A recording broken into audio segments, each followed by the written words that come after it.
사무엘상 강의 76번째 시간, 살리는 자, 죽이는 자, 살리는 자, 죽이는 자, 이런 제목으로 말씀을 전하겠습니다. 다윗은 결과적으로 그일라 백성들을 구원하고 광야로 나아갔습니다. 광야. 정착을 하는가 했는데 정처 없는 생활이 또 시작되었어요. 좋은 일을 했지만 그로 인하여서 스스로 어렵고 불편한 길로 들어서게 된 것입니다. 그럴 수 있어요. 저희가 어떤 좋은 일 한다고 해서 늘 모든 것이 잘 되는 것은 아니죠. 그러나 선을 행하되 낙심하지 말 것입니다. 우리 주님께서 다 아십니다. 이 또한 하나님께서 합력하여 선을 이루시는 인생의 큰 줄기 가운데 하나라고 믿습니다. 다만 시간이 좀 필요할 뿐이에요. 시간이. 자, 15절 다윗이 사울이 자기의 생명을 빼앗으려고 나온 것을 보았으므로 그가 십광야 수풀에 있었더니, 이제 다윗과 다윗의 사람들의 삶의 자리는 광야입니다.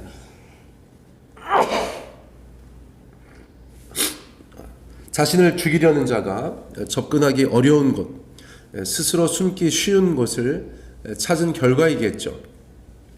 그러나 우리가 잘 아는 것처럼 광야는 힘든 자리예요. 너무나 어려운 자리입니다.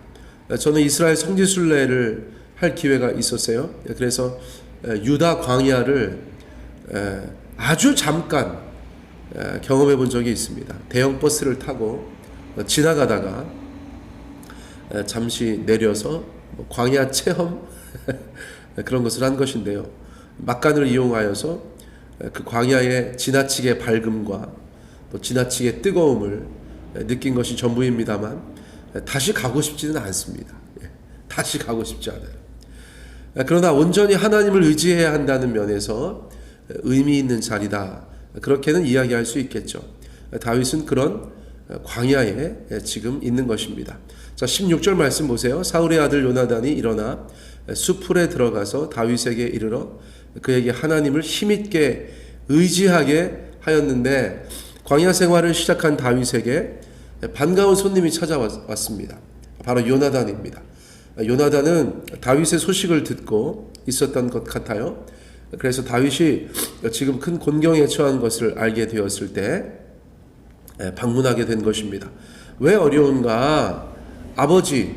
요나단 아버지의 광기 때문이죠. 그러나 그는 다윗을 신방해요. 다윗을 신방합니다. 아버지 사울은 찾지 못하는 다윗이었지만 요나단은 찾아옵니다. 아마 은밀한 소통이 있지 않았을까, 저희가 그렇게 예상합니다. 어렵사리 만난 요나단은 다윗에게 하나님을 힘있게 의지하게 합니다. 모처럼 만난 절친, 그 절친이 하나님을 힘있게 의지하게 했다는 것이 저희에게 참 의미가 있게 느껴집니다. 어제도 저희 집사님들께서 저희 아내와 함께 어떤 가정을 방문하셨어요. 그런 일이죠. 하나님을 힘있게 의지할 수 있도록 저희가 힘이 되어주는 것들, 주변에 신방이, 물론 저도 살펴보겠으나 주변에 신방이 필요한 분들이 있으시면 늘 알려주시기 바랍니다. 어쨌거나 모처럼 만나서 낙심케 하거나 절망하게 하거나 좌절하게 하거나 포기하게 하지 않고 하나님을 힘있게 의지하게 한다는 것, 참 의미가 있죠. 여러모로 요나단은 다윗에게 참 좋은 사람입니다. 좋은 친구예요. 요나단은 다윗을 무엇보다 말로 위로하고 격려합니다. 17절 곧 요나단이 그에게 이르기를 두려워하지 말라. 내 아버지 사울의 손이 너에게 미치지 못할 것이요 너는 이스라엘 왕이 되고 나는 내 다음이 될 것을 내 아버지 사울도 안다 하니라. 다윗에게 힘이 되는 말의 정체, 그것이 무엇입니까? 먼저는 두려워하지 말라. 두려워하지 말라. 사울 왕의 손이 다윗에게 미치지 못할 것이다 라고 다시 한번 확신을 갖게 하는 것이죠. 이 말은 합리적인 근거가 있을 수도 있어요. 우리 아버지는 이래서, 우리 아버지의 군대가 이래서 너를 못 찾을 거야, 이런 말일 수도 있고, 그냥 따뜻한 위로의 말일 수도 있을 거예요. 자, 무엇이든 간에 의미가 있고 가치가 있습니다. 따뜻한 말 한마디가 그리운 세상입니다. 여러분, 따뜻한 말 한마디의 주인공 되시기를 바라요. 여러분들이 따뜻한 말을 하시고 따뜻한 말을 들으시고, 요나단은 지금 그 따뜻한 말을 다윗에게 건넨 것입니다. 사랑하는 친구의 이 말이 그저 영혼 없는 말처럼 들리지 않았을 것이에요. 힘이 되었고 위로가 되었을 것이에요. 자, 두 번째는 자신이 왕권을 계승하지 않겠다, 그런 의지를 재천명합니다. 의지를 재천명합니다. 너는 이스라엘 왕이 되고 나는 내 다음이 될 것을 내 아버지 사울도 안다, 그렇게 이야기합니다. 다윗이 왕이 되면 2인자 시켜달라, 네가 짱이고 나는 부짱이야, 이런 말이 아니라 나는 왕위를 계승하지 않겠다, 이것이 더 중요한 의미겠죠. 이 또한 다윗에게 미래에 어떤 소망이 되었을 것이 분명합니다. 자, 그렇게 말로만 위로하고 나왔는가? 그렇지 않죠. 18절, 두 사람이 여호와 앞에서 언약하고 다윗은 수풀에 머물고 요나단은 자기 집으로 돌아가니라. 두 사람의 관계를 하나님 앞에서 다시 한번 확인하는 것이죠. 사람과 사람 사이의 말로 그치는 것이 아니라 하나님 앞에서 다시 한번 언약하였다. 이것이 의미가 있는 것 같습니다.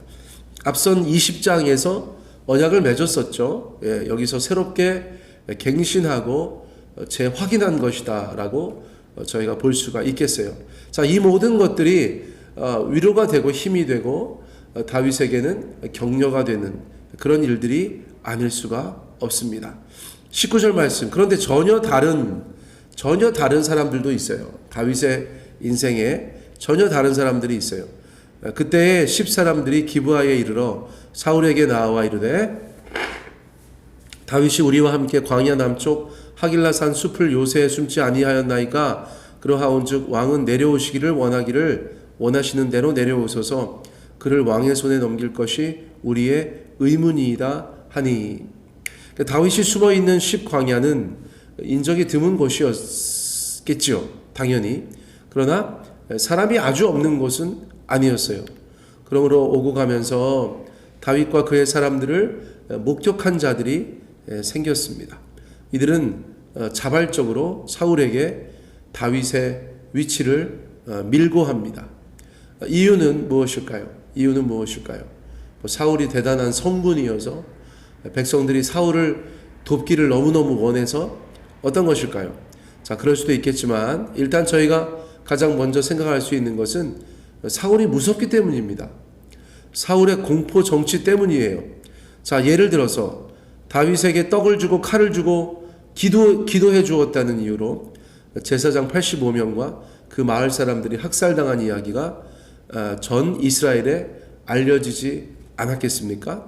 여러분, 제사장이 이스라엘 사회에서 가지고 있는 상징적인 의미가 있는데 그 제사장을 세상에 85명이나 죽이고 그 마을의 모든 사람들을 다 죽였다는 것이, 이게 얼마나 끔찍한 일입니까? 이스라엘 사람들이 이게 무슨 대단한 민주주의 사회도 아니고 얼마나 무서웠겠어요. 우리 왕한테 걸리면 정말 죽는구나.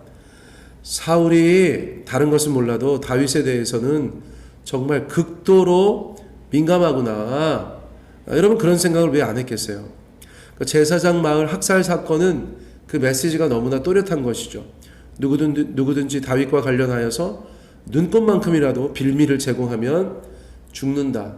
나만 죽는 것이 아니라 그냥 마을이 초토화된다. 여러분, 그런 메시지가 이스라엘 전역에 공공연하게 전달된 것이다 라고 볼 수 있어요.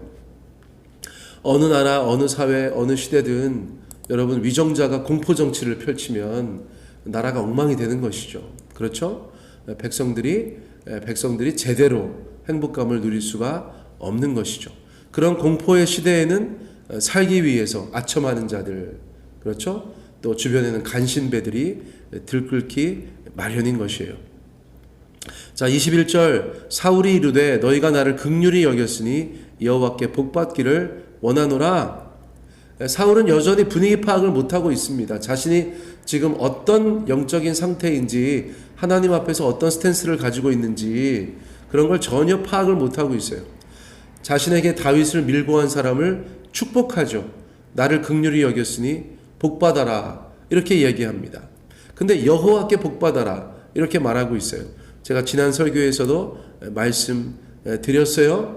정말 끔찍한 짓들을 계속해서 벌이면서 여전히 하나님 앞에 자기가 하나님의 사람이고 자기가 누군가를 주님 앞에서 축복할 수 있다, 그렇게 여기는 것은 심각한 일이죠. 너무나 자기중심적인 신앙을 가지고 있는 것이고 한없이 왜곡된 신앙을 유지하고 있는 것이에요. 여러분, 십광야에서 온 사람들, 다윗의 위치를 밀고 한 사람들은 복받기 긁는 사람들이에요. 하나님의 사람 다윗을 위기에 빠뜨렸기 때문입니다. 사울에게 그렇게 적극적으로 협조하였기 때문이에요. 자, 사울은 그런 생각을 하지 못하였어요. 그냥 내가 축복하면 되고 나는 여전히 하나님 앞에 있다, 그렇게 대단한 착각을 하고 있었던 것입니다. 이사야서 29장 13절 말씀은 이런 사람들을 어떻게 표현하고 있습니까?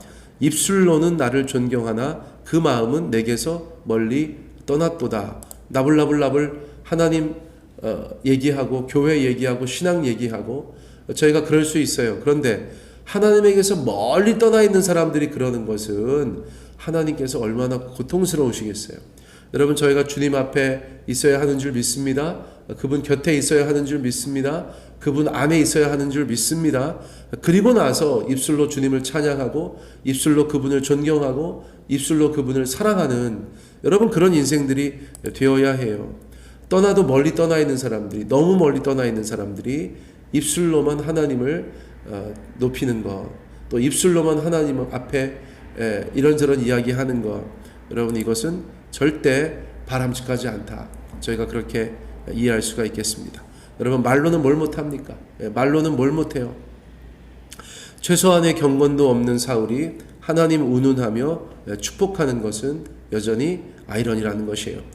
오늘 본문에서 다윗을 중심으로 볼 때 그를 살리려는 자, 대표적으로 요나단이죠.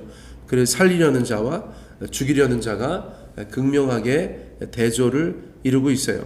여러분, 요나단은 어려움에 처해 있는 다윗을 살리려고 찾아옵니다. 말로 위로하고 삶으로 위로하고 격려하는 모습을 저희가 보게 되죠. 그래서 하나님을 의지하게 만들었다는 것입니다.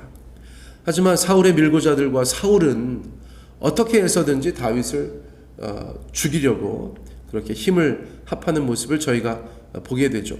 그들의 말만 들어도 낙심이 되고 회의가 들고 하나님께 멀어질 지경입니다. 내 주변에 어떤 사람들이 있습니까? 여러분들 주변에는 요나단 같은 사람들이 있으시기를 정말 축복합니다. 그래서 말로 또 삶으로 기도로 여러분들의 삶을 함께 지탱해주고 여러분들의 삶에 새 힘을 불어넣어주는 그런 축복의 통로들이 많이 있으시기를 바라겠어요. 동시에 여러분들이 누군가에게 그런 사람들이 되어주시기를 간절히 원합니다. 삶의 어려움이 처해 있어서 여러분, 광야 같은 곳에, 숲을 같은 곳에 있는 사람 없습니까? 여러분, 찾아가셔서 그들에게 말로 또 기도로 또 이런저런 모양으로 섬김으로 그들에게 새 힘을 줄 수 있는 저와 여러분 되시기를 간절히 원합니다. 오늘 말씀은 이것으로 마치겠습니다.